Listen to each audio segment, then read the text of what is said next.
into RBLR, the home of Tampa Bay's Reveler Sports. Greetings and salutations to everyone listening to the RBLR Sports Podcast. I am James Nelson, coming specifically to you for the RBLR Rowdies feed in that podcast. And I am joined this week again by my gracious co-host, Leo Santos. Leo, tell me how you're doing now that we've got all of our frilly greetings out of the way.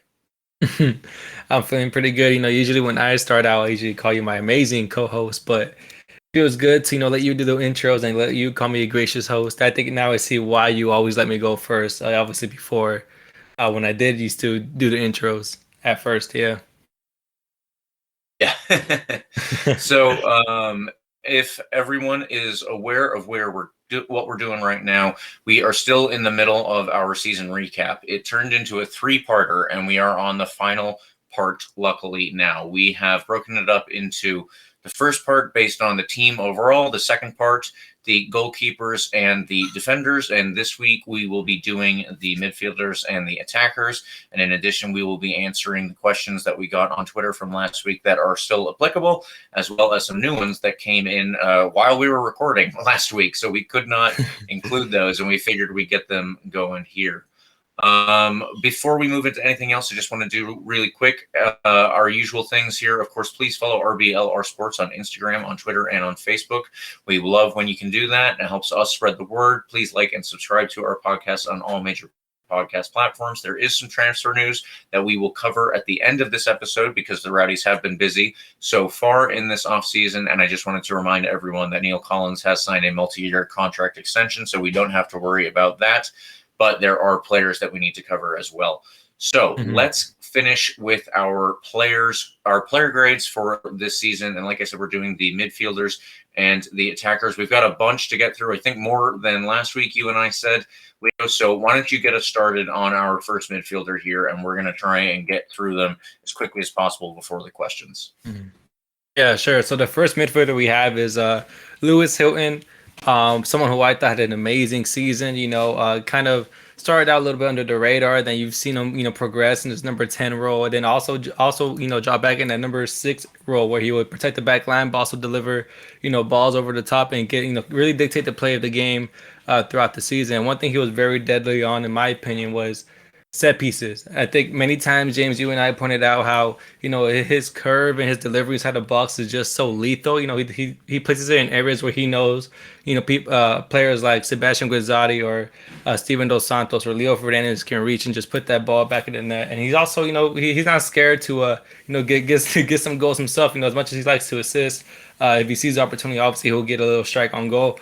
But, he's just someone that really impressed me throughout the season. You have it here that in 35 appearances, he has 2 goals and 5 assists. And that may not look a lot, like he contributed a lot to the team.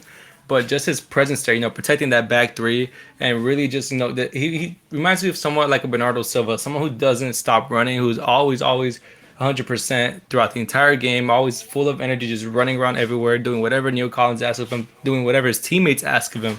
And that's someone you just love to have on your team. And I thought he was very instrumental this season and within this team.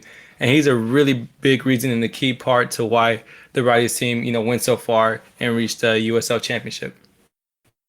Yeah, I agree with all of that you said. He's 28 years old, so he's, in the prime of his career, so to speak.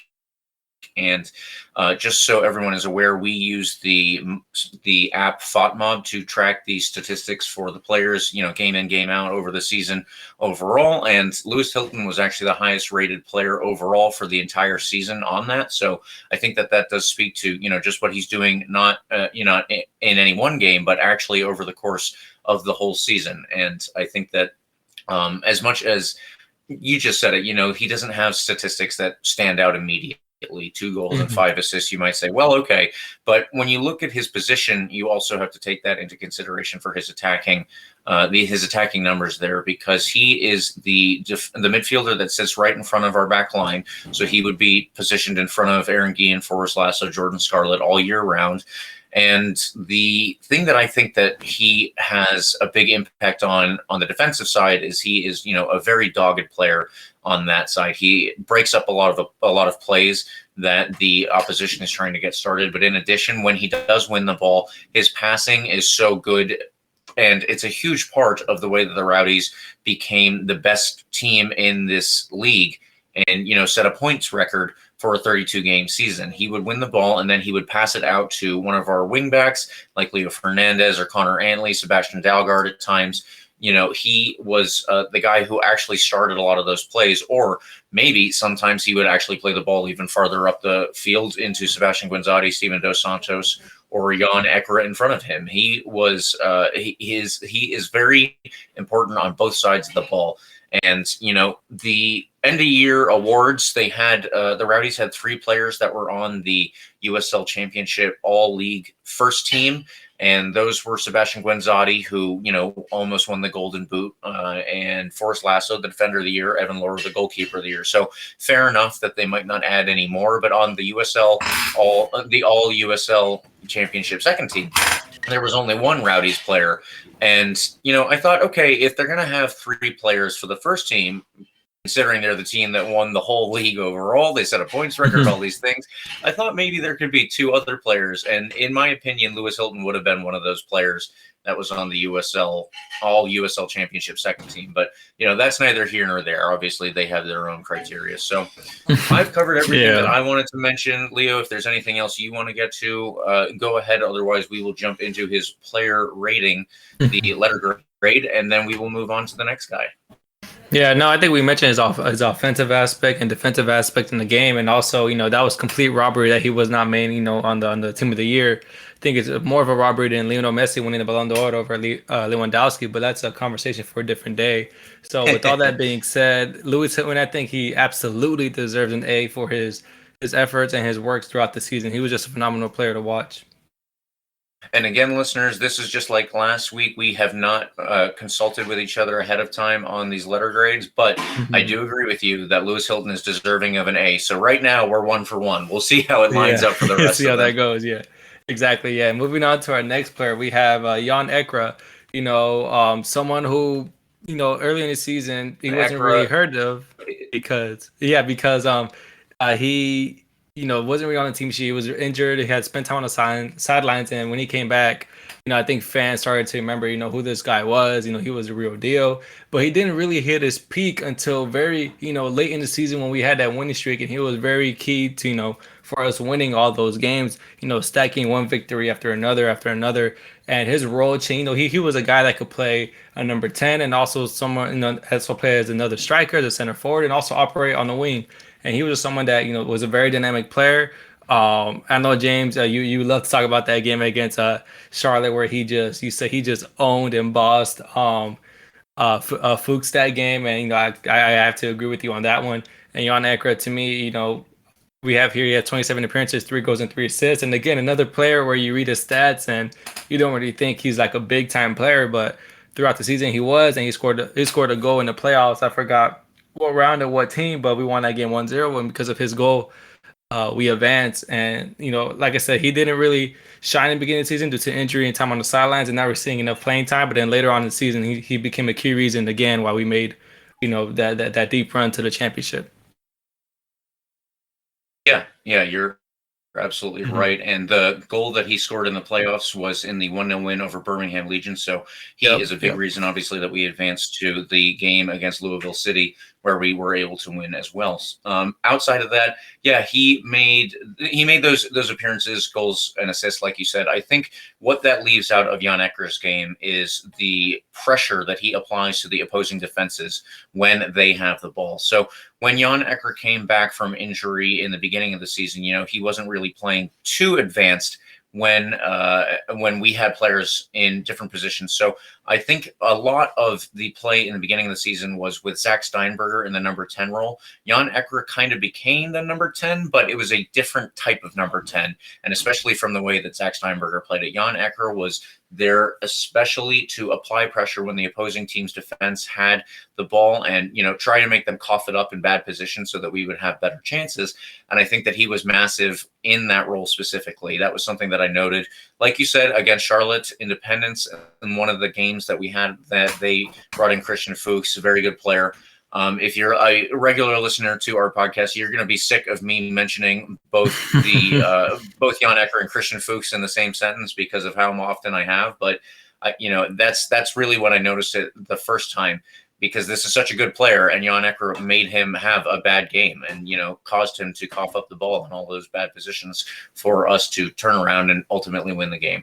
For me, I thought that he turned into a very important player down the stretch, like you said, during the winning streak, and then throughout the playoffs. He played the full game in the final, and that was partly due to injuries and partly due to yellow cards and everything. I understand that, but it cannot be understated just how important he was to our effort to try and get back into that game, and it was representative of the whole season. So I think that I've covered everything I wanted to with him. Leo, if there's anything else you want to make sure you mention, let us have that before we jump into our letter grade here. No, once again, we covered everything. And I know many times, James, Jan Eckra was both of ours man of the match for definitely more than a couple occasions throughout the season. So with all that being said, Jan Eckra, once again, I think his form later on this season earns him a letter grade of an A for myself. What about you, James? What do you say?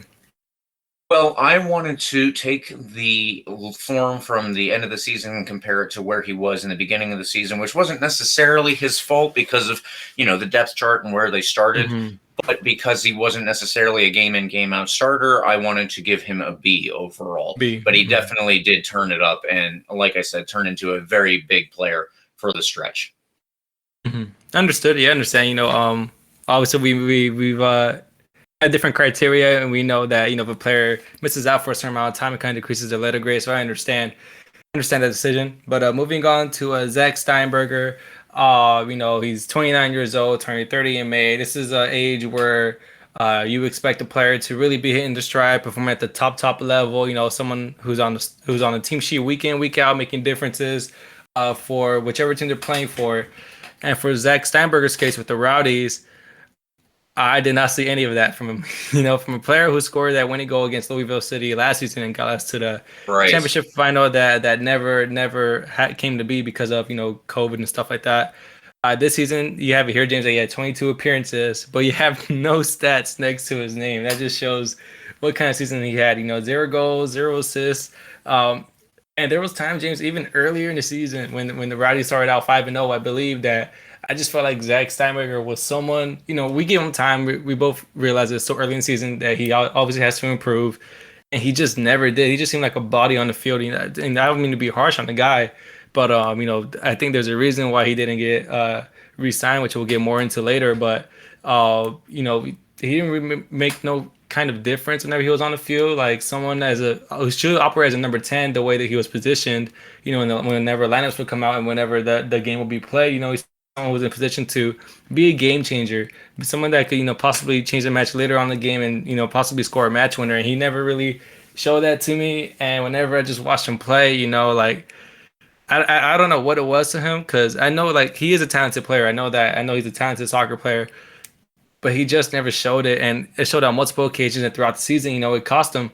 He was dropped to the bench. Some games he wouldn't be named to, the team sheet, even on the bench. He would just be left out the squad. And then, players like Jan Eckra, who's showing improvement. Leo Fernandez was even preferred in that center attacking mid. Then Zack Steinberger, and Leo Fernandez, as we know, is a left winger, left wing back. So just so many things went wrong for him. And, he'd never seen stuff on a brighter side this season. And it was just that kind of season for Zack Steinberger. Unfortunately, I pretty much have to agree with everything you said there with regards to, the player that we're looking at. I think obviously he's a good guy just like anybody else on this team. I don't think that that's anything that anybody would call him out for. But when you look at the soccer side, maybe it gets a little different, because if you look in the beginning of the season, just everything that you said, he was the starter, and there really weren't too many things that were going through him in terms of us creating anything on the offensive side. And he was a very important player last season. And I think that is kind of why he held his position for as long as he did. There were a couple of games over the course of the summer, especially, that was a very hard stretch for the Rowdies. It was you and me, Leo, at that point looking around like, okay, well, Phil Collins is trying to change things up, and that we can definitely see that. There are players who are out missing because of injury and all this stuff, but what do we need to do to make sure that this team will work such that we can win these games, because it wasn't going well. And Zack Steinberger wasn't contributing anything that we could see. In fact, there were several games over the course of that stretch that you and I talked about. You just said he was kind of a body on the field.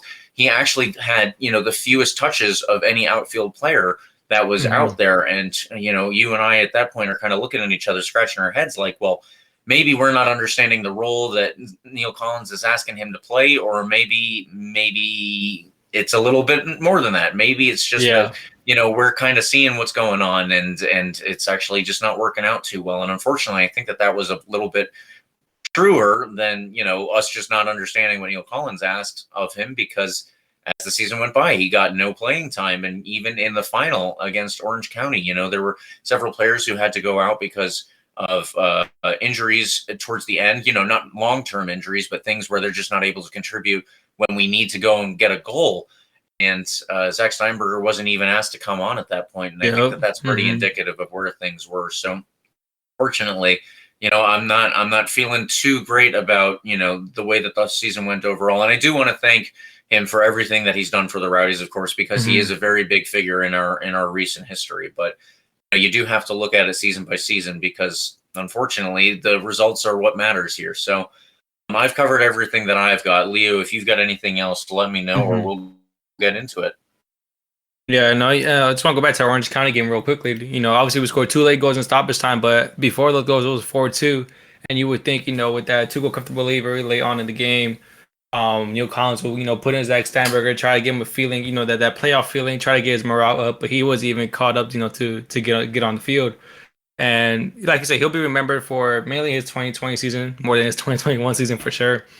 But with all that being said, I can't really give him an F, because I feel like, he was a starter, and I feel like if you started out early in the season, there's a reason why you did start, and the reason why Neil Collins did trust you. So, but I still have to be harsh on the grade, because he didn't really contribute anything I've seen on the field. So I'm going to give him a D. Yeah, I was headed for a D as well. I think that unfortunately, that is where he is.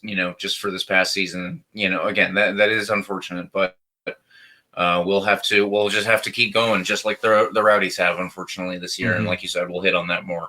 But the next player, Leo, we have somebody here that we can hit on and highlight. Definitely, yeah. We have Leah Fernandez, who, as everyone knows, is a big-time player. Someone who contributes week in, week out, unless he's injured, which he has been injured a couple of times this season. But someone you just love to see play. The chemistry between him and Sebastian Guenzadi is something special.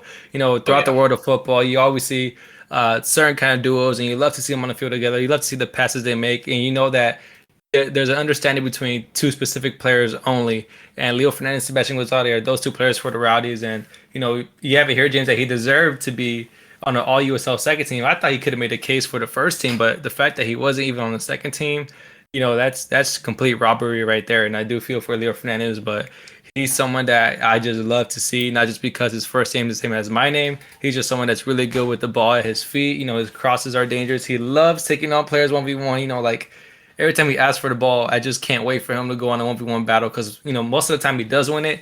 And when he doesn't win it, you see him running back to try to win the ball back. And that's the kind of player any team would like, to play for them. So with that being said, he had 30 appearances, 9 goals, 5 assists. He could have had more, maybe a couple missed chances, or maybe if other strikers finished off chances that put him crosses put in the box. Obviously, the numbers could have been higher. Yeah, definitely. Yeah, there's been a lot of missed chances this season. But Leo Fernandez, to me, obviously, a top 3 player in this team for sure. Yeah, he is just so important to the team overall. With his 100th appearance this past season. That only happens to a couple of players at this level for any given team, because there's just so much movement. But it's obvious that the Rowdies value him so much that he was kept around for his chance to even do that. You're right. I said that Lewis Hilton probably deserved to be one of the players on the USL All-League second team, and I think Leo Fernandez was the other player that I had for that as well. So I would have said Aaron Gee and Lewis Hilton, Leo Fernandez for that All-League second team, but obviously I do not work for the league here, so I cannot put my bias into their decision making. I think that he was massive on the defensive side because he played as our left wing back frequently. But the other thing about Leah Fernandez is that one thing you mentioned is how important he is on the attack and how many assists he had or could have had. And we were down often, he would move him, or Neil Collins, I should say, would move Leo Fernandez higher up and actually play him as one of the three attackers. So sometimes it would be Steven Dos Santos in the middle, Sebastian Guenzadi kind of on the right, and then Leo Fernandez on the left of that top three, because he is so capable in those positions. And he is also very good, obviously, because of where he plays usually on the defensive side. When the other team has the ball, he can apply a lot of pressure, similar to what Jan Eckra did. And I think that in both positions, he was massive. He contributed so much. I really think that he will go down as another club legend alongside Sebastian Guenzadi, somebody he's played with for a significant portion of his life at this point, and the two of them made their 100th appearances in one game and then the next this season. So I think that they're both they're both really important players to this team, and I'm just so happy that he's been able to stick around for as long as he has. I've covered everything that I've got, Leo. If there's anything else, you let me know. Yeah. Quickly, I'll say this. Obviously, there were times where there was injuries and, players weren't stepping up. So he had occupied the number 10 role for the team, which I thought he did really great. So I think this season he also showed that, he could play any position asked for. And, obviously he Neil Collins trust that he'll do good in that position. I thought he did a good job as a number 10, but obviously he does better as a left wing back position. So I think he just shows that he's willing to do anything for this team and contribute in any way. That's the kind of players you always want on your team. And you said that James is going to go down as a Rowdies legend after his time here. So with all that being said, I have to give him an A. Yep, I can only agree with you on that one. He was going to be an A for me as well. So we are back in agreement. We are on the right side for this one. Definitely. Good thing we're on agreement. I think we're 3-4-4 now, I believe. Maybe 3-4-5, maybe. I'm not sure. Anyways, we'll move on to another midfielder, Deon Harris. Someone who joined the team this season, 19 appearances this season, James, with no goals or no assists to show for it. I feel like this season he mainly operated as a rotational player, and also he did face some injuries that put him on the sidelines, which didn't, of course, help his chances to get more playing time on the field, but mainly operated as a right wing back role. He was always behind Connor Antley and Sebastian Dalgard, and sometimes he did operate as a second striker whenever Dos Santos was injured and whenever Tejada would spend time on the sidelines as well. But mainly the right wing back position. And honestly, I think I actually did like Deon Harris because his style of play, he's really quick. He's always stretching the field out wide on the right-hand side. He loves taking on players 1v1. And his crosses are just lethal. Like, all the Rowdies games I've been to this season, whenever he got subbed in, because I would sit where the players sit at. And whenever he would get subbed in, I just love, watching him take players on 1v1 and put in crosses. And, similar case to Leo Fernandez, like we just said, that if those strikers that, with Gwinzatti or Dos Santos or whoever was in, will put those chances away. Deon Harris will have some assists to show for it, for his work he does on the field. But, at the end of the day, he was mainly a rotational player that kind of, he mainly played that super sub role. And, he's not a bad super sub, someone who has pace, loves to go after defenders, someone who can really help the team. I think that's someone that would love to have on the team. I think that's why the Rowdies, still have him. Deon Harris, to me, it just sucks that he didn't get much playing time, but you got to understand that there were players who were playing at a much more comfortable and better level than he was. So I think that's why he didn't see that much time on the field this season. But he is a promising player for this team. And I think his super sub role kind of fits into the abilities that he has when he's out on the field. So, as you said, he would come on later in games, and that kind of plays into his pace. Let's say on the right wing, it was Connor Antley or Sebastian Dalgard. They were the usual starters out there. So maybe they've been running at this poor defender on our right side. Let's say 70, 80 minutes, and then the next thing, you've got Deon Harris coming off the bench, and he's as fast as can be, and that's the next person that you defend. I think that's got to be a bit of a nightmare for any defender at this level. But I do think, unfortunately, the inconsistency with his playing time and the fact that he couldn't get on the field as a regular starter does contribute to his overall statistics and, maybe lack of final production. I think that the one other thing that I would say for Deon Harris Probably does need to work on the final delivery for his crosses. I think that there were plenty of his crosses that turned into very dangerous chances, obviously, and it's unfortunate that we had many of those go wide, especially in the final. I think that that was a big part of it, but he did come on in the final and in the game against Louisville City in the playoffs, so he could, do that same thing that I said, where he was the fast player at the end of the game. He was coming on, applying all sorts of pressure down the wing and getting in lots of crosses. I just want to see more of those be accurate than we actually did in those games. The ones that were accurate, of course, turned into good chances. But let's just get the numbers up is what I would hope for as we move into the upcoming season, because the more you have into the dangerous position, obviously, the more chances actually become dangerous themselves. So that's what I would hope for, with, of course, more consistency on the field and in terms of playing time. And that's going to cover what I have for Deon Harris. Quickly, James, I don't know if you remember that game, but there was a game where he got subbed on and, he gave an assist. I think he gave 2 late assists. I don't know if he ended up tying that game or losing that game, but, he played. He was the reason why we got 2 late goals on. And he, was quick to change the tide of the game. We didn't get that result, but I think that's something that Rowdies fans, saw from him, and hopefully they'll see more heading into next season. But with all that being said, I think the fact that he had a limited role, spent some time on the sidelines because of injuries, a hamstring injury, I believe, was always, third in line in regards to behind Dalgard and Connor Antley. So with all that being said, I got to give him a grade of a C this season. What about you, James? Yes, I was also heading for a C, and I think that covers, the good, which are a lot of substitute appearances with good effect, but also the fact that he wasn't getting all of the playing time in the world, and probably needs to get more starting positions to actually effectively, change these games. You have to earn that, of course, by everything you do on the training field. So I think a C is a perfect grade there. Definitely. Yeah, moving on to our next player, we have another midfielder, Jordan Doherty. Someone who's a very young footballer, a very young center mid. He also started out, I believe, early on in the season, then slowly lost his place to Lawrence White, who we'll get to later on in the show. Jordan Doherty, to me, James, whenever he came on, I really did like the way he played. He was calm, made good passes, but he also seemed someone who wasn't really a starter type player for me. Someone who's not in the team shit week in, week out. Someone who can make occasional appearance, get subbed on, if you need more control of a game. But, this season he had 0 goals, 0 assists, and maybe because of the position he played. Either it was a CDM or a center mid. But, there were times where he tried to get into attack. He did a fair job. I think that's the word I'm looking for. He did a fair job this season. Someone who wasn't bad and wasn't the greatest player on the field. Someone who was just consistent, asked whatever Neil Collins and his teammates asked of him. But Jordan Doherty, I know he's a a person that the team loves. He's a good locker room teammate, someone who just looks. You could tell he enjoys being with his team and also being a part of his club. But Jordan Doherty, for me, there wasn't too much that he did this season that had any wow moments or some moments that really stuck out throughout the season, besides just casual and good performances in the games that he did play in. Yeah, I think Jordan Doherty was, definitely a player who did better, I think, as well in 2020 as opposed to 2021.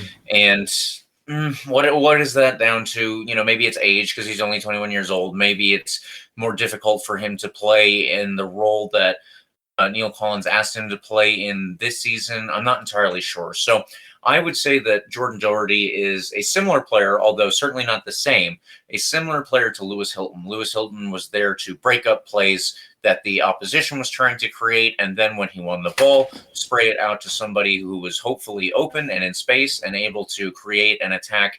And he was actually the one often who got it going when we had just won the ball, as opposed to, we have the ball back in our defensive line and we have to start the play from there. Jordan Doherty, I think one of the biggest parts of his game is his ability also to spray the ball around, but I don't think that he quite has that defensive doggedness that we would see from Louis Hilton. Yeah.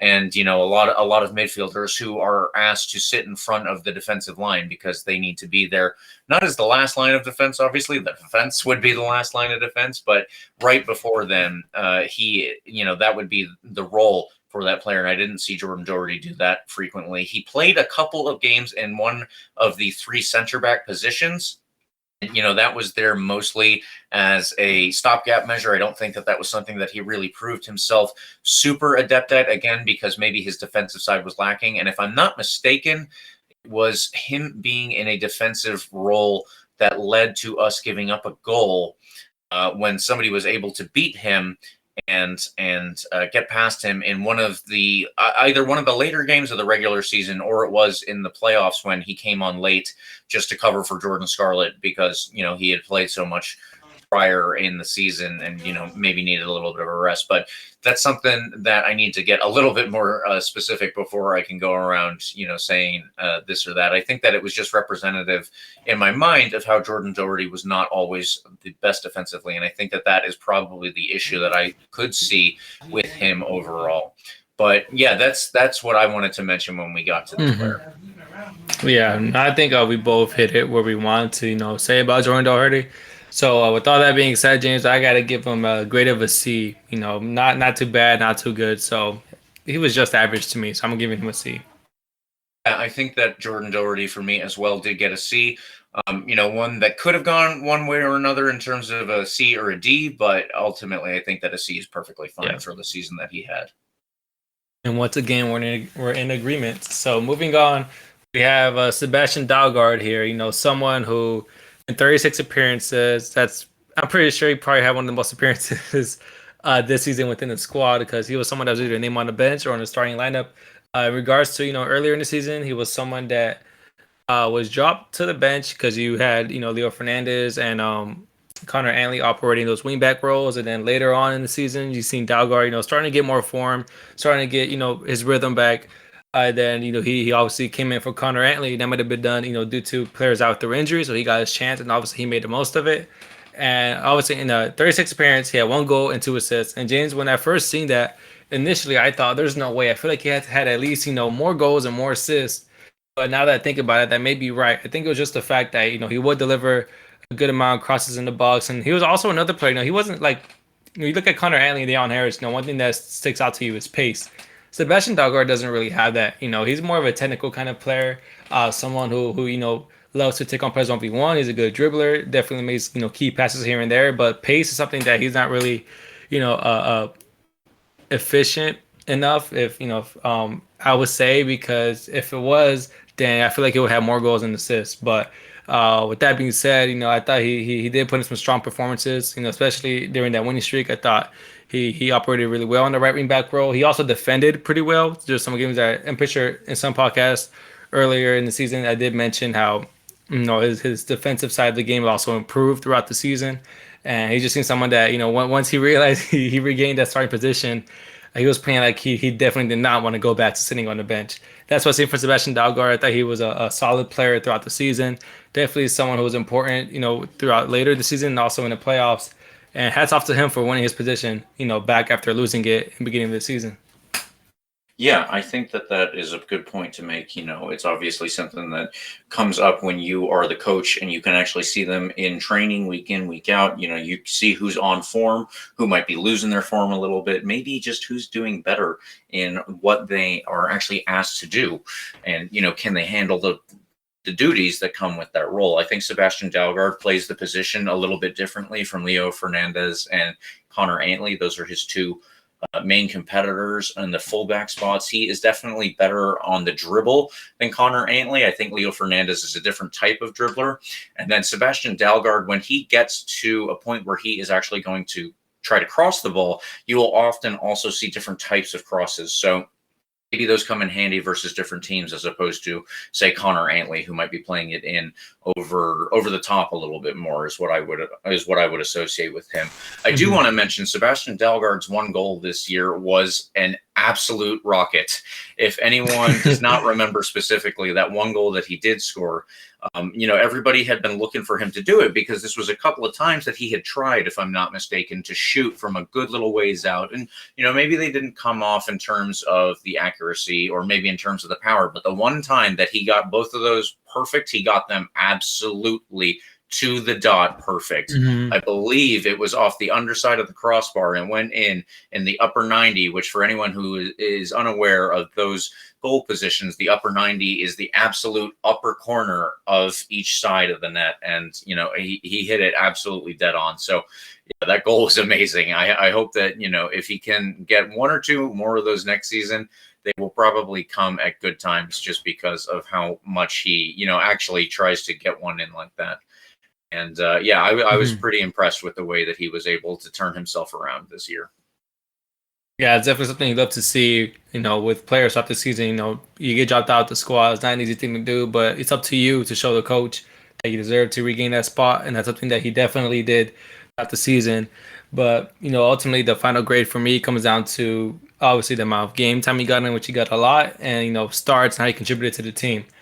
Unfortunately, although he does have a lot of appearances, most of them throughout the season came off the bench, So with all that being said, I have to give him a B, James, just because, Connor Anley was a preferred right wing back role to Neil Collins throughout the majority of the season. So Dalgard for me earns a B.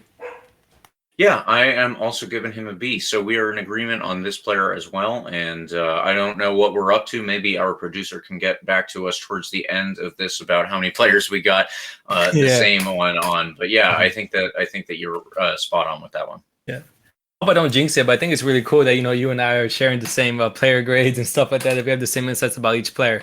But moving on to Lawrence Weick, someone who was also a newcomer this season, had experience with Atlanta United, didn't really fit the bill in their eyes, so he came down to the Tampa Bay Rowdies. And I know, James, you mentioned it a few times in previous episodes that initially he came down to operate as a backup or possibly start in one of the back three, within Aaron Guillen, Forrest Lasso, Jordan Scarlett. Lawrence Weick was a possible replacement to any of those three, and to mainly operate as a center back.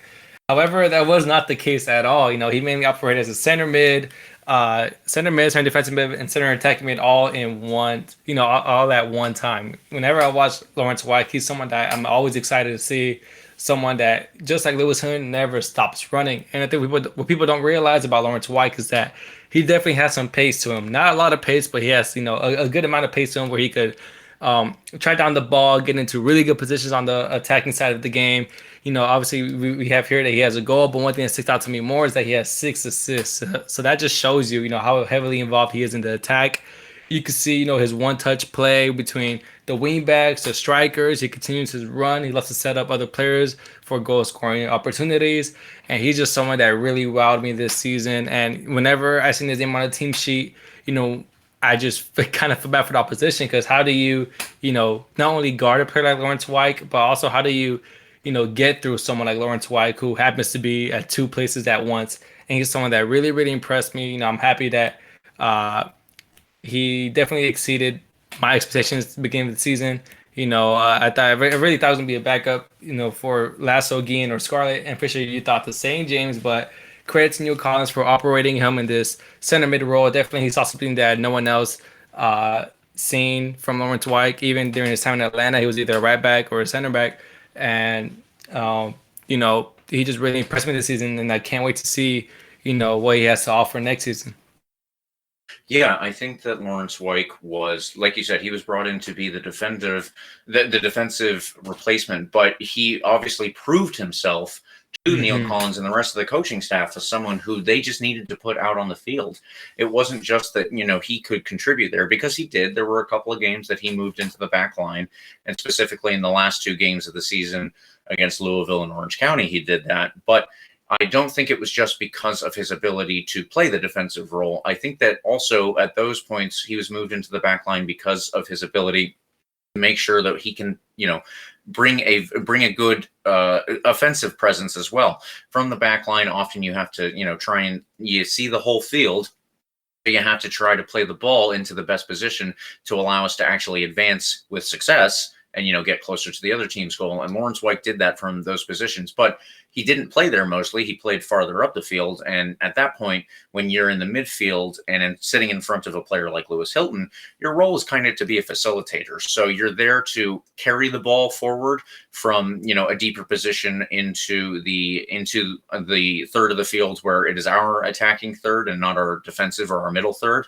Or if you can, obviously, then you can be a connector and pass the ball in between those two positions. I think that Lawrence Weick actually did a pretty good job of connecting. But what really impressed me with his play this year was his role as the facilitator itself. He would be the carrier between 2/3 of the field. So he might receive it in the midfield, and then he turns and he actually beats one or two players on a dribble, and he pulls off these nice moves out of nowhere. And you're like, where is this coming from? I didn't even realize this was something in his wheelhouse, so to speak. But yeah, I think that he was very impressive that way, and I think that the 6 assists is just a small reflection of what he did. He probably is another one of those players out there who had a lot of assists to the assist, and I think that that could be said for Leo Fernandez. I think that that could be said for Lewis Hilton.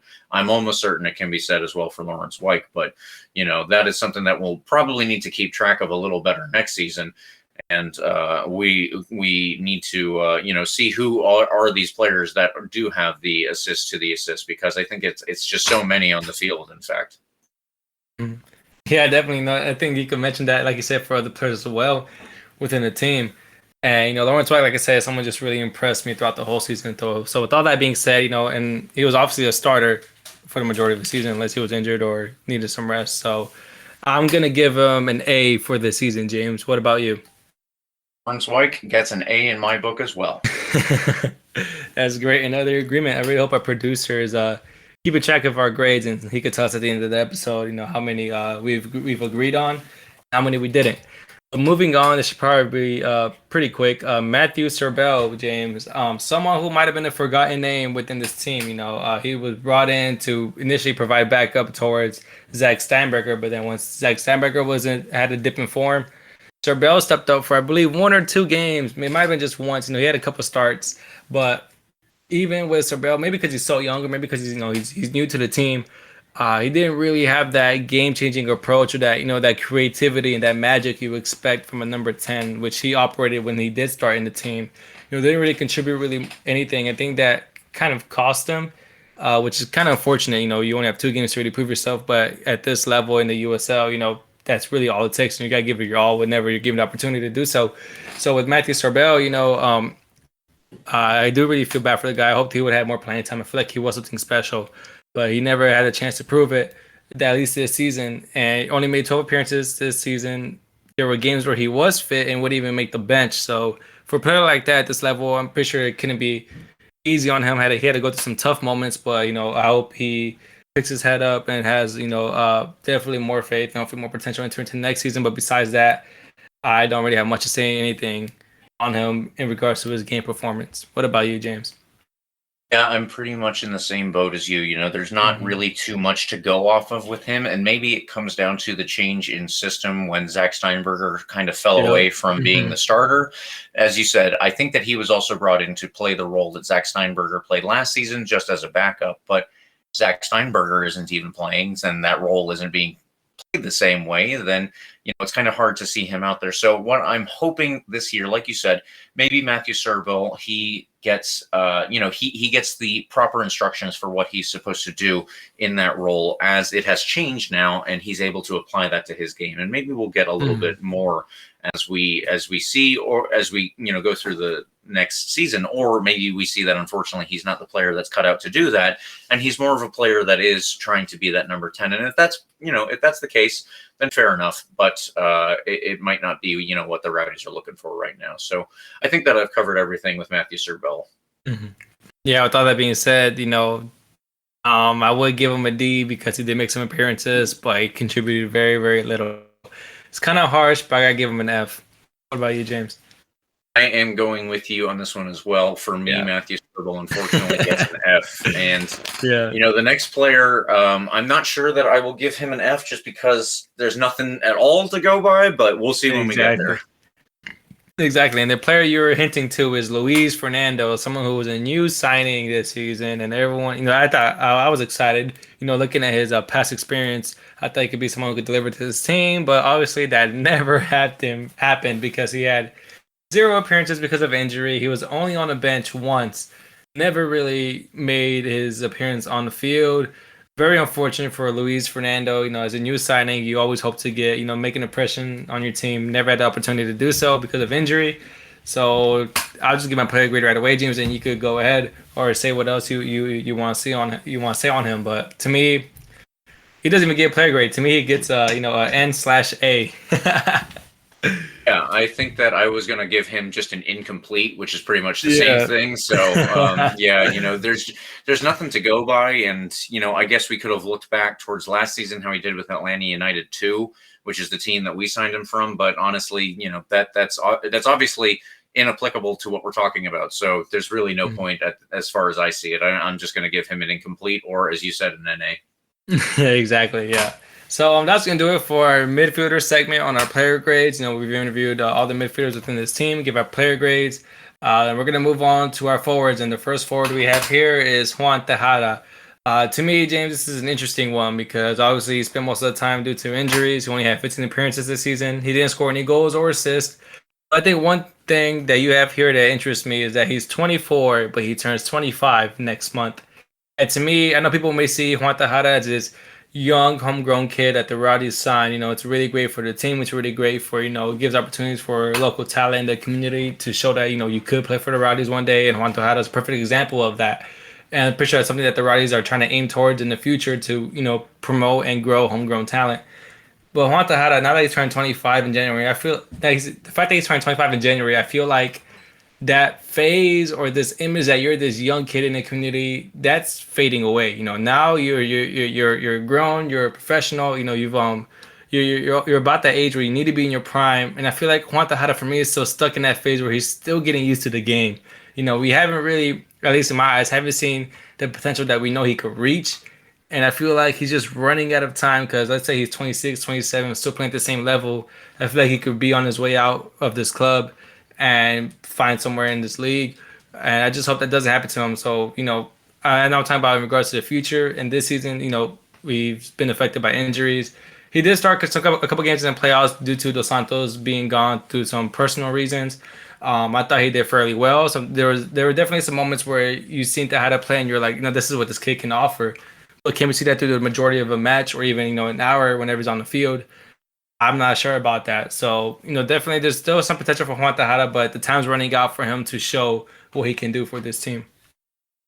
For me, Juan Tejada is, he's an interesting player. I kind of unfortunately think right now I'm looking at him the way that I'm looking at Jordan Doherty and Zack Steinberger, that they had a better 2020 than this past season. I think that Juan Tejada has, what he has going for him is how much energy he brings to the field. He is so energetic out there, and he applies a lot of pressure when the other team has the ball and we are on the defensive side and trying to win it back. Obviously, he will do that from his position as a forward, which is extremely important for the system that Neil Collins plays. But despite all the energy that he brings and despite all of the charisma that he brings out there, it's unfortunately and the his case beautiful that hair. Yes, exactly. You can't forget you can't forget that part of it. But despite all of that, it doesn't really seem to have turned into a great deal of production. And production, especially for forwards, is what you get measured by. There are some positions that it's harder to get all of these numbers. Lewis Hilton, you could dig into it a little bit more, and you could see how many tackles he had. You could see how many scoring chances he created, his XG. That kind of stuff. And there are things more than just, goals and assists, but a forward, unfortunately, you kind of live and die by those. You can definitely measure how many tackles a forward has won, how many interceptions, headers a forward has won, all of those kinds of things. But if you're not scoring, you got to be doing something else out there. And I just don't know that Juan Tejada was doing that this past year, unfortunately. I really like the guy, but yeah, it's difficult to see it out there. Yeah, and I'm pretty sure most fans in the local community for the Rowdies they have a connection towards Tejada because he is someone that grew up. I know he's from the IMG Academy, but he's someone that grew up not that far from the stadium where where the club is based in. So I know you always have a connection with the fans. I just hope to see a little bit more of him like we see in 2020. I just definitely want to see a lot more of him. Hopefully he has a injury-free season or spends less time on the sidelines and more production on the field heading into 2022.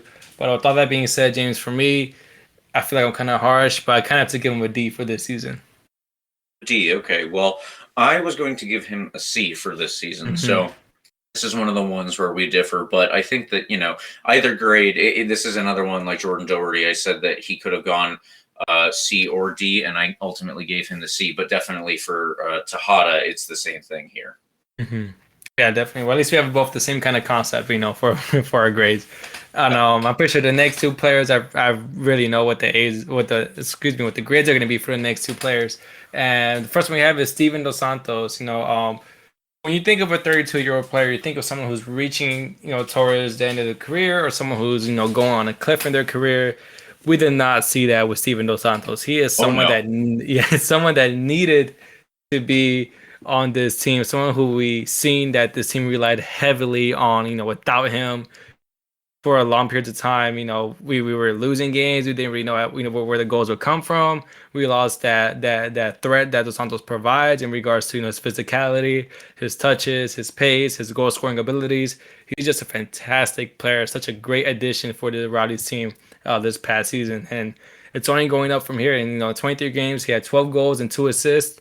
If he never suffered, time on the sidelines due to injury, I really do believe, James, that he would have had more goals than Haji Berry this season. Unfortunately, that wasn't the case. Steven Dos Santos, doing his Superman celebration whenever he scores, because he does play like Superman when he's on that field. And I don't know what more I could say of this guy. He was just outstanding. He had an amazing season whenever he was on the field, and someone that Rowdies fans fell in love with very quickly. You just seen we had to offer those first 5 games of the season, especially against Phoenix Rising early on in the season. You just seen that this guy, he's a real deal. He's someone that has to stay on the field constantly, gives it his all, has a special connection from Guenzadi. Since, from the first game of the season, he just knew that there was going to be something special between the two, because I mentioned earlier the chemistry between Guenzadi and Fernandez. We're starting to see a similar chemistry, only in one season between Guenzadi and Dos Santos. They read each other so well. They understand each other so well. But in regards to just Steven Dos Santos, this guy was just amazing in all circumstances for the Rowdies this season.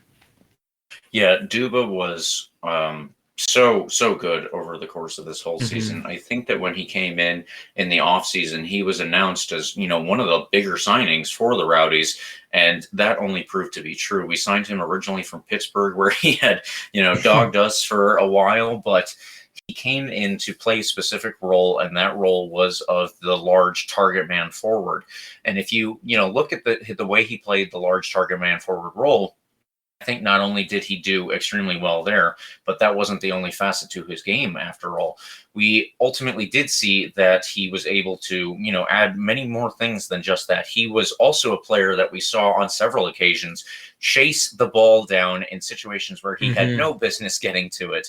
It was a ball from the back line, let's say, and it was over the opposing team's defense, and nobody was supposed to get it. It was supposed to just run out of play. And Steven Dos Santos runs over the half the length of the field at a full sprint, and he's putting pressure on the defender or the goalkeeper who are there to try and shepherd the ball out. But he's making them make a play because he is there and applying that pressure.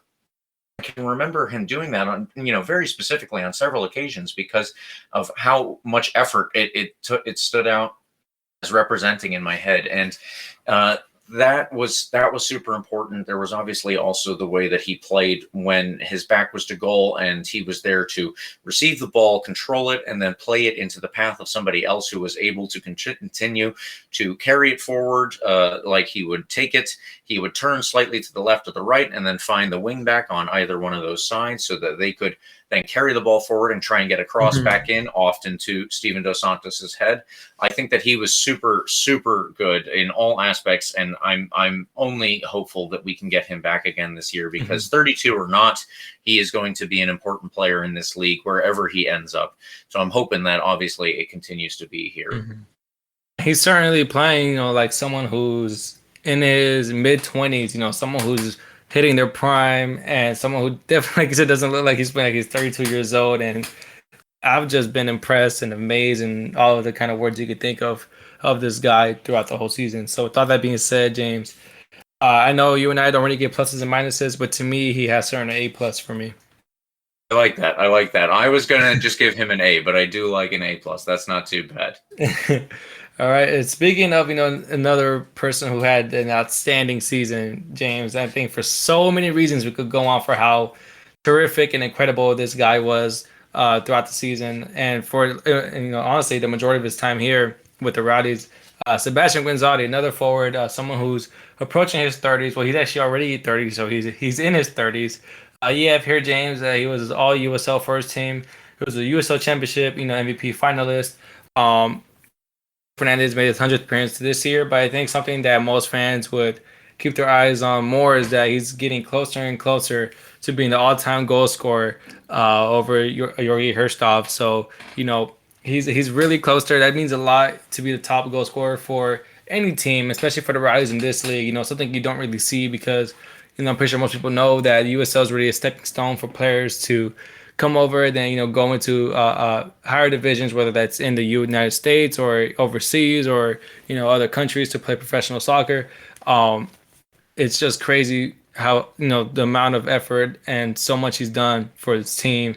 He's someone that really, really carried his team and led his team to the USL Championship final for 2 seasons in a row.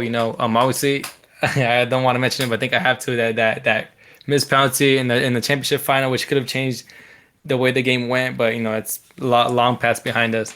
But with all that being said, James, he was just another player you love to see in and out. Someone is going to deliver. Someone is always going to try to get a goal. I feel like he's the type of player who doesn't get a goal, he'll get mad at himself and wants to prove himself even more. Even though he proved himself already to the fans, but I feel like in his mindset he wants to do more and do more and do more. I'm pretty sure once he does break that record goal scorer, I know for him he's probably going to say something that like, it's a good record to have, but he cares more about the team. But I know next season he's going to want to add, more goals to that record to make sure no one else after his time with the Rowdies can ever break that record.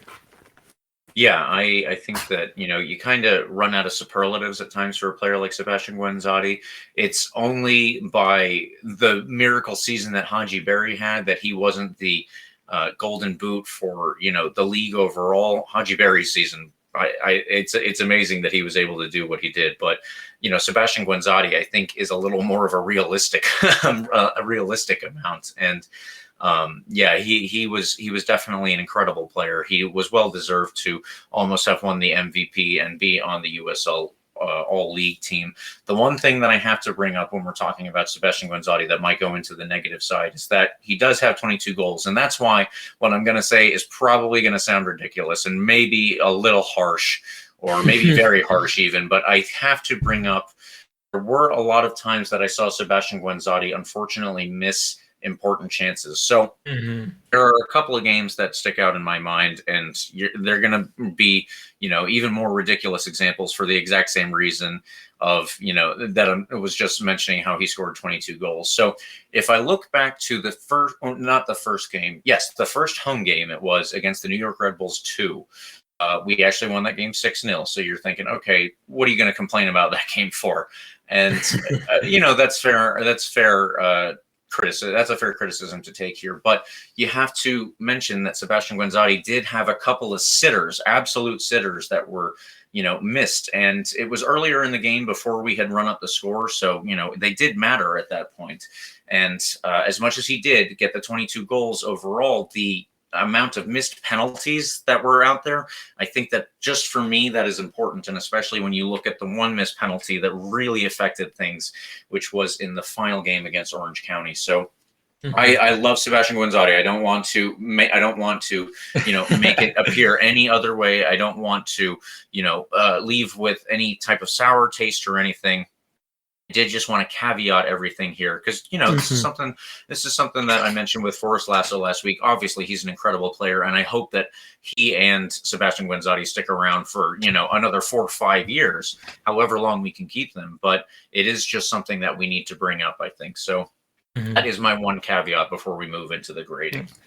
Yeah, and I think you and I mentioned some of the downfalls or some of the flaws he had this season, but the fact that he just scored so many goals and really put this team on his back and delivered a lot of goals and really got us another instrumental player who got us all the way to the USL Championship final. With all that being said, I have to, for me, just because he's very close to breaking the all-time, Rowdies goal scorer, and because he is the captain of the team, and he's just a really phenomenal natural-born finisher, natural-born striker, I have to give him an A+, just like Steven Dos Santos. What about you, James?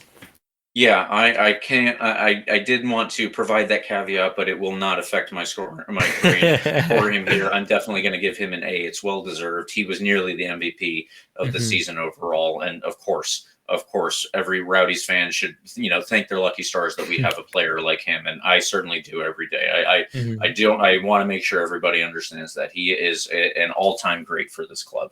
Yeah, definitely. Yeah, I'm glad you and I both agree. Obviously, we named some of his bad times throughout the season, but obviously his greatest moments overcame those bad times. So, moving on to our next forward, we have Jordan Adebayo Smith, a very young player. He's 20 years old. He turns 21 next month. Oh my gosh, a couple players' birthdays next month. You need to keep an eye out for that. But this season, he had 24 appearances with 4 goals. And I think Adebayo Smith is another interesting player for me, James, because obviously he was a newcomer this season. Very young player. Obviously, still needs to develop his game a little bit more. I feel like he'll do that under Neil Collins. But to me, there were times where I feel like he did operate as a super sub. I feel like, if he ever gets a starting chance, he's gonna score goals and just someone who could, get plenty of goals under the radar, be an unsung hero within the team. But unfortunately that only happened very early on in the season. And whenever he would start or get more chances on the field, he wouldn't really deliver. He had way more missed opportunities than he had goals. And they weren't just like difficult opportunities. He would miss open goals, definitely missed 1v1s with goalies, missed tap-ins, and that could be down to, him still getting used to this level at a young age. Him trying to get rid of those nerves or second guessing his finishing abilities. So it could be a lot of aspects coming down towards young Adebayo Smith. But 24 appearances, 4 goals. He did get some goals in. I feel like when you get into so many chances like that, you're bound to put a few goals away, right? Rather than missing all of them. So Adebayo Smith is an interesting one for me. I do feel like he does have better years to come. He is still a promising player, someone who I feel like could still play a very important role within his team moving forward. And I'm actually excited to see what he has to offer. But once again, I can only be excited if he does work on his finishing touches and improving his game, which I'm pretty sure he will. Absolutely, absolutely. And I think that, for Jordan Adebayo Smith, it was definitely a learning curve season because the thing that I kind of saw from him is that, he's obviously a very young player and he needs to kind of work out a couple kinks in his game, I would say. So he didn't really fit into the way that the Rowdies were trying to play as far as I saw. He seemed to want to be a player who would chase the ball in behind the opposition's defense. And, the Rowdies weren't playing too many balls just hoofed over the top for somebody to chase down. It seemed he almost might have been a little bit more adept on the wing because of how much he likes to run and chase after the ball. And actually, it did happen that a couple of games out there, Neil Collins did use him in that role. So I don't know if maybe we'll see him switch things up as we go along. Who's to say? But, it is, it's something that I feel we might see moving forward. Hmm. Yeah, definitely. Well, if we got all of our reviews out the way, James, I think we're ready for our player grades. And I'm going to give Adebayo Smith a C. He did get some goals ultimately through the appearances he did make. Obviously, as we both mentioned, he has a lot to improve on, and he's still a very young player. So I think a C is a fair grade for me. Yeah, I think that I was probably, this was one that was C or D, but I will go with a Yeah. C for him as well. Hmm. All right, cool. Another agreement we have on a player. Another forward we have Lucky M Kosana. Someone who's 34 years old, but yet still producing that bit of magic, that bit of luck that we need within his team. And you have it here, James, that this man is an absolute legend of the club, and you're not even wrong. His most important moments definitely came in that comeback draw. Uh, I forgot, honestly, I forgot who it was against, but do you remember, James, in that playoffs where he scored those two late goals? Yeah, well, Lucky did his magic against Yeah. Louisville City. Louisville City, that's who it was. Yeah, he had 2 late goals. Someone was at the right place at the right time. Obviously, spent plenty of time on the sidelines due to injuries, which is why he only had 15 appearances this season. But in those 15 appearances, 4 goals, 2 assists. And as we just mentioned, half of those goals came in against Louisville City, and he just happens to be the right man at the right place at the right time. And I remember when he scored that second goal, he did get a little bit emotional, and it just shows how much he feels, how much he realizes how important he is to his club and how much he loves the club. At least that's what I seen in my eyes. And I feel like he was a big time player whenever he was caught up upon as a super sub in the playoffs. Might have been just that one game, but he's a really fan favorite for this team.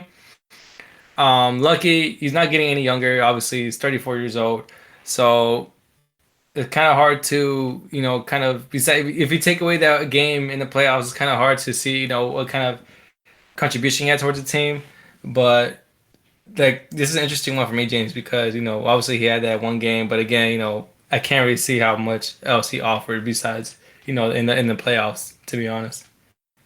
Well, and that obviously does come down to his age and his ability to last over a whole game, and I understand where you're coming from there. But if I'm describing Lucky M Kosana, let's say to someone who is just new to the Rowdies, all I'm talking about is how amazing Lucky M Kosana is and how much he's contributed to this team because, he was actually a player who was signed from Louisville City. And I kind of love pointing that out because last season in the playoffs, Lucky won us a couple of playoff games on his own in terms of the goal scoring. It wasn't obviously just down to him, but he did get the goals that won those games. And then you run it back this year again. And it was Lucky coming off the bench against Louisville City. That is one of the biggest reasons that we won that game. He scored 2 goals, both of them to, the one to put us at 2-1 and then the one to put us at 2-2, tie us up and take us into the extra time. The extra time period, he almost scored, and that's one that could have gone one way or another. I think it would be very hard for the referee to decide that it was a goal. So, fair enough. Duba actually got the winning on that one, but we wouldn't have even got there if Lucky hadn't gotten both of the goals, including with the last touch in regulation play. It was, just he etched his name into stone for this club for me, and. I will probably be a little exuberant with my grading when it comes to Lucky M Kosana because of the emotion that comes with everything that he's done. But yes, I can only look at him as one of the biggest players this season overall. Definitely, yeah. And you just mentioned, he is a legend to this club. And that's something important to remember. But he had the same amount of appearances as Juan Tejada, but for me, the difference is that he did contribute in very key moments. And as you and I mentioned already, especially in the playoffs, he contributed a lot to get us to USA Championship final. And ultimately, that's what he's there for at this age, to really provide that spark, that bit of luck, and to be that super sub role late on in games, which he did. So with all that being said, for me, he earns a C. All right. Well, as I said, I will be exuberant on this one. So this is where you and I are going to differ the most. And I am giving Lucky M Kosana an A grade overall. An A grade. I understand that, James. I really do. I know how much he means to myself, you, and the whole Rowdies fan base. He's just someone you love to see on the field. And also, the kind of difference he makes off the field. He's just a phenomenal human being. Take away the soccer, he's still a phenomenal human being and just someone you just love to have within the local community. So, moving on from Lucky M Kosana, we do have a producer note here. Apparently, James, you and I forgot about a player, and I'm pretty sure when we say his name, most Rowdies fans might have forgotten about him too. But we're gonna mention another forward that was here for a very short amount of time, Foster Langsdorff. Obviously, he was on loan. Was it from Minnesota United, James? It was, yep. It was, right? Minnesota. He was on loan from the MLS team, and the reason why I say short time is because he only had 3 appearances. And I think honestly, I forgot about this game, but what people mainly remember is that he scored the winning goal against Loudoun United, which was his only goal. And, he really scored that goal, made his appearance in Tampa. Then literally the next day or next few days, he said, all right, Minnesota, call me back. I'm gone. It was fun, Tampa. Thanks for having me. And then after that, he actually retired from the sport. Yeah, so, exactly. It's a very interesting case, Foster Langsdorff. I'm not entirely sure that I've seen too many things happen like that, but a legend in his own way, as our producer has put it. He was added as a little Easter egg on the team photo on social media. You might be able to see that if you go through their Twitter. And does he get a plaque? Does he get a statue? I don't know, but we do have to give him a grade regardless. So I think that there's not too much to talk about. We've pretty much covered it already because of what it was, but. Go ahead. What do you think with a winning goal? I guess you got to take that into consideration as well. I do, yeah. You know what? Just because I really feel for the guy, and he did. He saw, he came, and he conquered. So I gotta give Foster Langsdorff. I'm just gonna give him a C. Yep. Yeah, I think a C is a good grade based on 3 appearances and 1 winning goal for me. Exactly. Yeah, so that's going to do it for player grades for our midfielders and forwards. So I believe that does the whole team. If you go back to our last week's episode, if you haven't checked that out, please check that out. And also remember to like and subscribe. It's free, but if you need some new threads or any new clothing, we do have a website up where you could purchase, clothing specifically from RBLR Sports. It's if you go on your URL, whether on your laptop or your phone, just type in shop.rblrsports.com and check out all the designs that we have up. Check out the new threads. I'm more than sure you'll enjoy it. I've already seen people on Twitter purchasing some new clothing, and obviously, we're not just covering the Rowdies. We do cover the Bucks, the Lightning, and the Rays. So we do have other teams for you to peruse and look around and see what's out there. We actually have a tweet from here.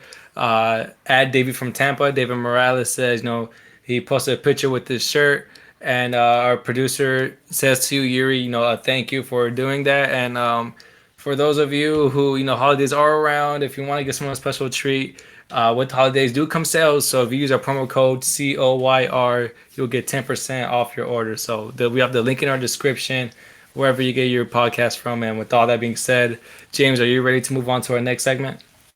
Yes, yeah, we got the same questions from last week to cover, and we will get through those now. Exactly, yeah. So James, I guess we'll go by the midfielders and then forwards again. So both at the same time the question is asked. But for you, who's most likely to leave in regards to the midfielders and the forwards? Well, we do have some information on that now based off of the Rowdies Twitter, but ahead of time, I probably would have said who is most likely to leave. I would say players who didn't get a lot of playing time and might be in a position in their career where they kind of need to go do that. For me, the players who are most likely to leave are going to be Jordan Doherty. He didn't get as much playing time this year as he probably would have wanted. Zack Steinberger obviously didn't get that amount of playing time. I would say Juan Tejada is probably pretty likely to leave because he was, underutilized as compared to the season prior. And those are the players that I thought were, most likely to ultimately go. I thought possibly Jordan Adebayo Smith might have been, but as it turns out, and we're going to get to this a little bit more in a bit, but yeah, he will be sticking around. So Jordan Adebayo Smith is, I guess with him being so young, the amount of playing time that he got, he obviously has a lot of time to make up for that. So I think that is probably what came into consideration there. Yeah, definitely. I'm only in agreement with you. As far as midfielders, I really thought Zack Steinberger was, someone who wasn't get released, and he was someone that did get released. And although he had a memorable 2020 season, scoring that winning goal against Louisville, he didn't live up to the billing in 2021, and unfortunately, that's going to cost you at this level. And Doherty, I was kind of surprised, but I understand. Who I thought he was a good rotational player, but I feel like he felt like he's at an age where he needs to start, although he's still very young. So those two players I knew that were most likely to leave. In regards to forwards, as much as I like Adebayo Smith, I thought he was someone that was most likely to leave too, because he kind of didn't really see much playing time towards the end of the season. And in regards to Juan Tejada, I thought his time at the Rowdies was wrapping up. That he was reaching the finish line towards his time with the club, but obviously that wasn't the case. So with that being said, I have to agree with you, James. And moving on to our next question.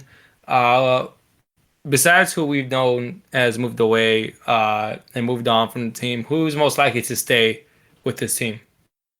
Okay, so this comes down to a couple of factors. Obviously, who might start getting looks based on their play from teams at a higher level. That obviously has to be taken into consideration.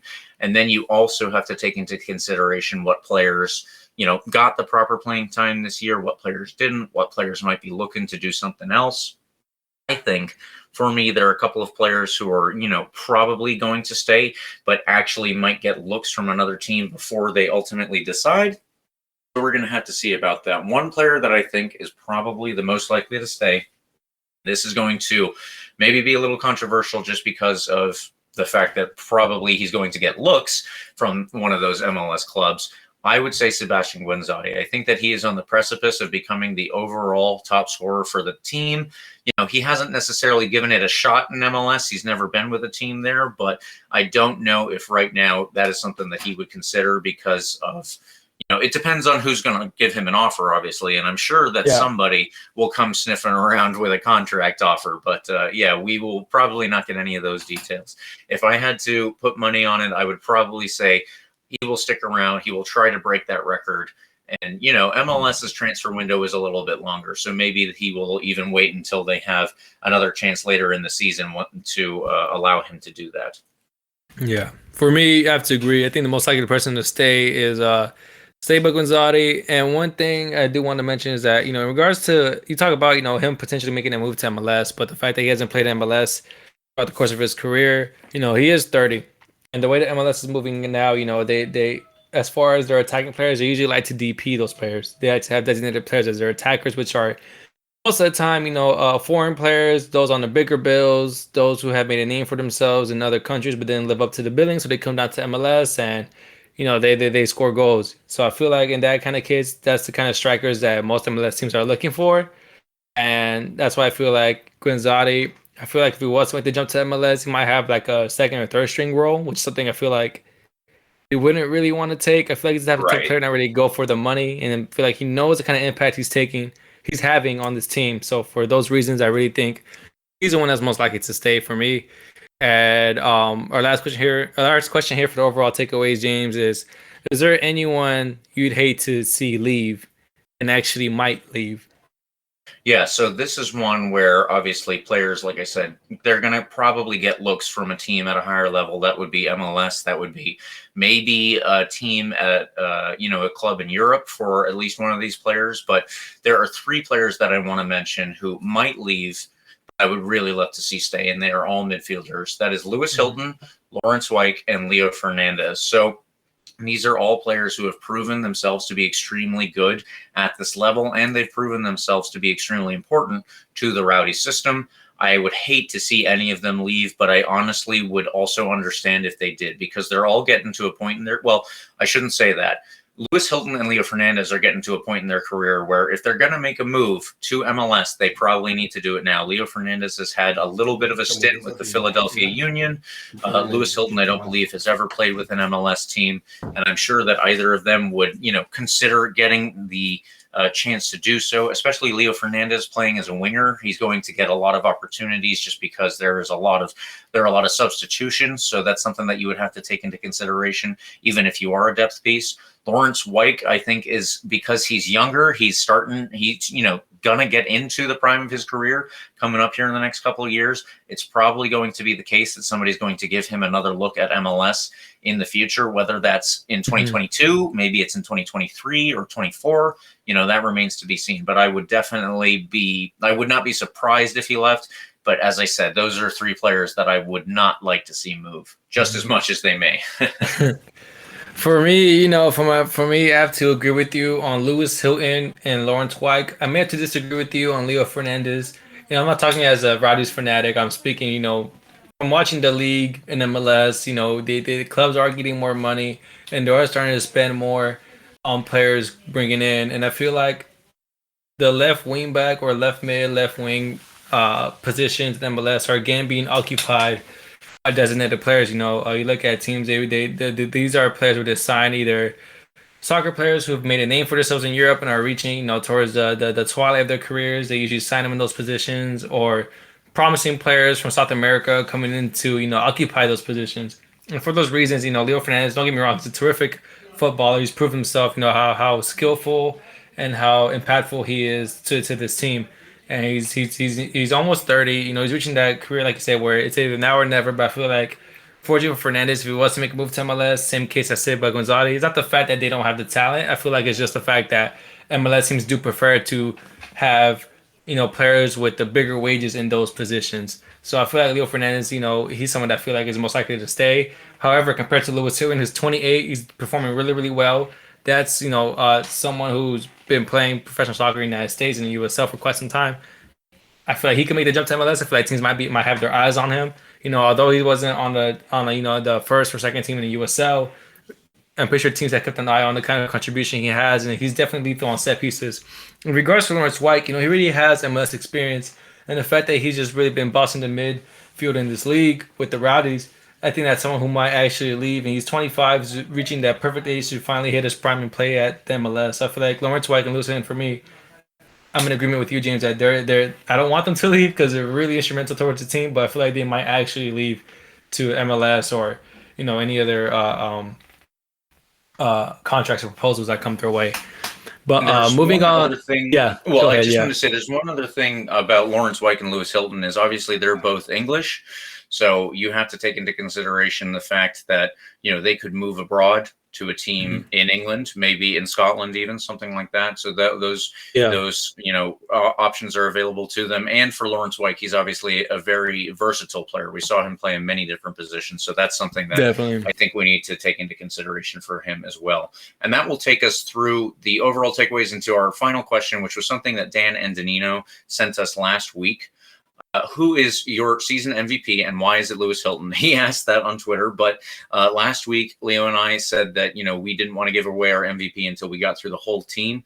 And I said Loro, Lasso, Lewis Hilton, and Sebastian Guenzadi were my 4 candidates. I think that you agreed with me, Leo, but now I would like to go ahead and get into our actual MVP choice. For me, I just want to say, Loro had an amazing season. He was the goalkeeper of the year.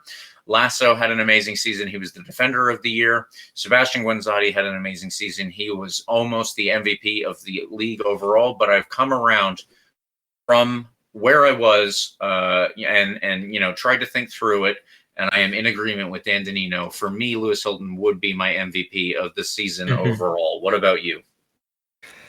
I do understand the point you made, James. Lewis Hilton is someone who was under the radar, but was also phenomenal at the same time. I don't know how you say that of a person on your team. But to me, my MVP, I feel like there's only one candidate, and to me, I'm probably choosing the mainstream candidate. But I'm going towards Sebastian Gonzalez because although we both obviously we mentioned the amount of missed chances he missed, including the USL Championship final, but someone who's already a legend, he's a living legend within this team right now. Is just and the fact that he's carried his team with goals, he's a leader on the team.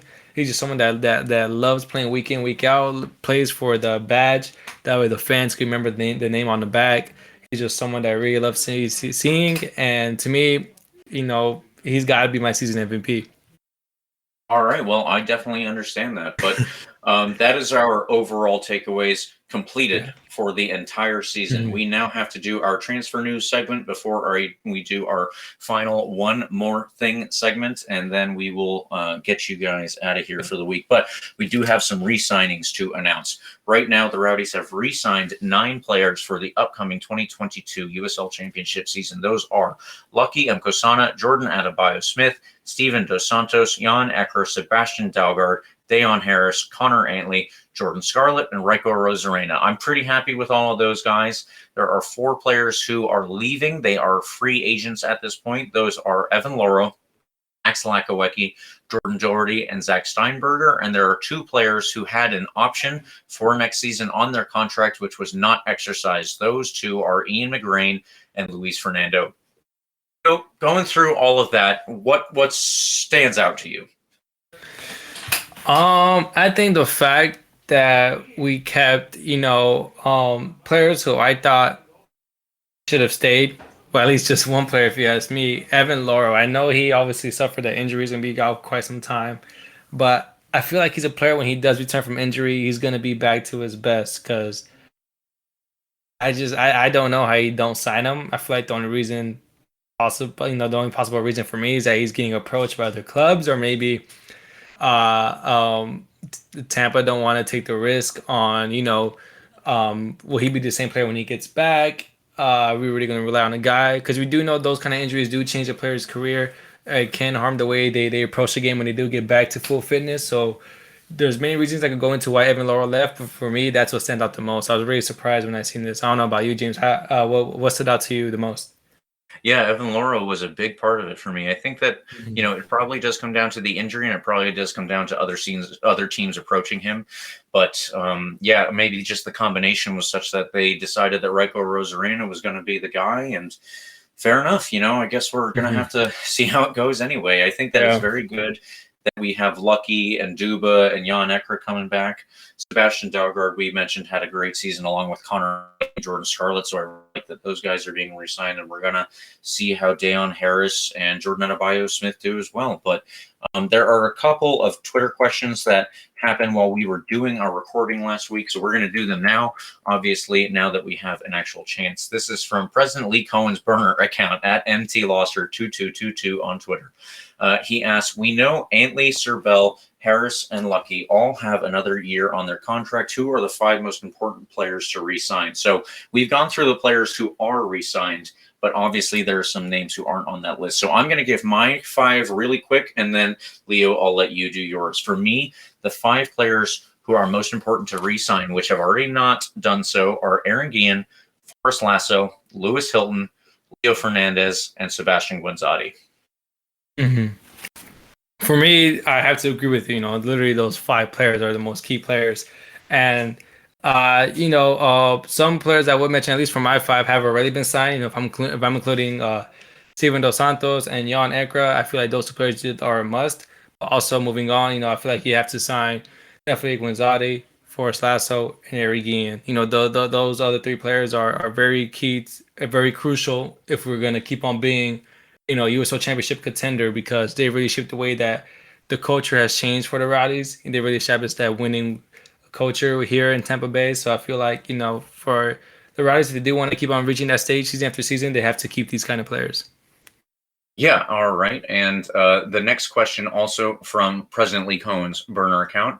I'll let you get started on this, Leo, and then I will do my answer afterwards. Mm-hmm. But what position do we need the most help in? With a couple of teams self-relegating or not playing next year, are there any free agents we should be looking at bringing in? In regards to positions, I'm looking at the back line, because I think it's kind of, I don't want to be conspiracist or whatever, but I think it might be concerning that Aaron Guillen and Forrest Lasso have not been announced that they will be returning next season. I feel like those 2 players are being approached by other teams, maybe in MLS or somewhere overseas. We do gotta remember that Aaron Guillen is Mexican, so maybe he has some, teams in Liga MX trying to reach out to him or something like that. Possibility, yeah. Yeah, it's a definite possibility. So for me, I think there's a reason why it's taking a while. Maybe because Forrest Lasso, he's obviously getting married and stuff like that, enjoying life. I think we do need what position we need the most help in. I think we have to look at the defensive side again, because I feel like the attacking pieces are there for the Rowdies. It is there to move on for this season and the season after. But I feel like the defensive side of the game, that's something we need to look into. As far as any free agents we should look at bringing in, I know the MLS is slowly, teams are slowly announcing who they're keeping and who they're not keeping. So maybe the Rowdies need to look at, what kind of defensive players are out there that are not signed to any teams, had some good records in MLS, but just didn't quite fill the bill at their clubs. So maybe these are the kind of players that we need to look at too, possibly bringing in young players on loan from other leagues around the country, or even here in the United States. Yeah, I like the shouts for looking at other leagues there, but what position do we need the most help in right now? As you said, you got to take into consideration who is re-signed, who is not. Maybe defensively right now is where we need to be focused. Other than that, I think that there would probably be some help in the midfield that we could have, and probably some help in the attacking line with depth pieces. I think that, it was very good when we had Sebastian Guinzatti, Jan Eckra, and Steven Dos Santos all available to us, but that wasn't every game. So, you have to look at it that way. I think that with teams that have self-relegated, or maybe they're taking a hiatus in one instance, there are a couple of players that I would mention. OKC Energy have, a couple of good guys out there. I think that Kevin Garcia is one of their defenders that we might look at, depending on, who we are able to re-sign this year or not. And then Charlotte Independents are self-relegating. So if I'm going through that, roster, whom could we sign from there? I think Enzo Martinez is a very good player at this level. He's a guy who plays as an attacking midfielder, and he could probably help us out there. Sylvain Marveau is another very good player. He was signed from a French league team in the I guess in the French league offseason it was. But yeah, he came in and he seemed to, a very big difference maker for the team from Charlotte. And I like Jake Ehrman as a left wing back as well, but we do have, a couple of good players who can play that role. So maybe he would be a little bit surplus to our requirements. Anyway, those are a couple of players that I would say we might be able to look at. And that will do it for our Twitter questions here. And I just want to do our one more thing segment, and then we'll let everybody get out of here. But if you guys have any questions or any topics you want us to cover this off season, please let us know. Obviously, we've done a couple of those already, including Dan's question, including Mitch's question here. And, those were really fun to go through. I could speculate all season about which players I'd love the Rowdies to sign, and we might even do, just a pure speculation episode, because it's such a fun aspect of being a soccer fan, in my opinion. I feel like that would be cool to do. But we do have one piece of actual news, Leo, and I think that this is something that you would want to cover here. Yeah, definitely. The Puma shirts are definitely now available. I feel like, as a player who's a Man City fan, they went from Nike to Puma, and Rowdies are doing the same thing. And I see a lot of other teams around the world converting from Nike to Puma, so it's a big step towards the Rowdies. I feel like Puma shirts are becoming more of a trend thing in the soccer world. So hats off to the Rowdies for inking this deal. And I can't wait for the way the jerseys look in the 2022 season. Yeah, I am excited to see exactly how they come out. I think that the Rowdies history, there is our recent second crest with Ralph Rowdy. So, we're going to have to see exactly what they come up with, but I don't doubt that it will be awesome. But yeah, that will do it for us this week. We went long, I think 3 weeks in a row doing this recap, but that's okay. It is a recap. And if you listen to us all season, then you have a general idea for probably where we are right now. But yeah, thank you listeners for tuning in. We obviously appreciate everything and everything you do when you tune in. When you follow us on Instagram, Twitter, and Facebook, you can do that at RBLR Sports. Please do so as well. Again, that helps us out. Like I said, you can rate us as well on those on the podcast platforms. But if you would like to follow us, please do so there. You can also follow me on Twitter at RBLR James K. Leo, can they reach you there? Yeah, definitely on Twitter. At _Leo Santos __. So feel free to contact me and get in touch with James and I. All right. And like I said, please like and subscribe to our podcast. You can do that on Spotify, the iHeartRadio app, Apple and Google Podcasts, YouTube, and all other major podcast platforms. And finally, for the whole of the 2022 season, before we start next week into our next phase of covering the season that is coming up, come on, you Rowdies. Come on, you Rowdies. Let's go. Thank you for tuning into this presentation by RBLR Sports. On your way out of the stadium, please remember to like and subscribe.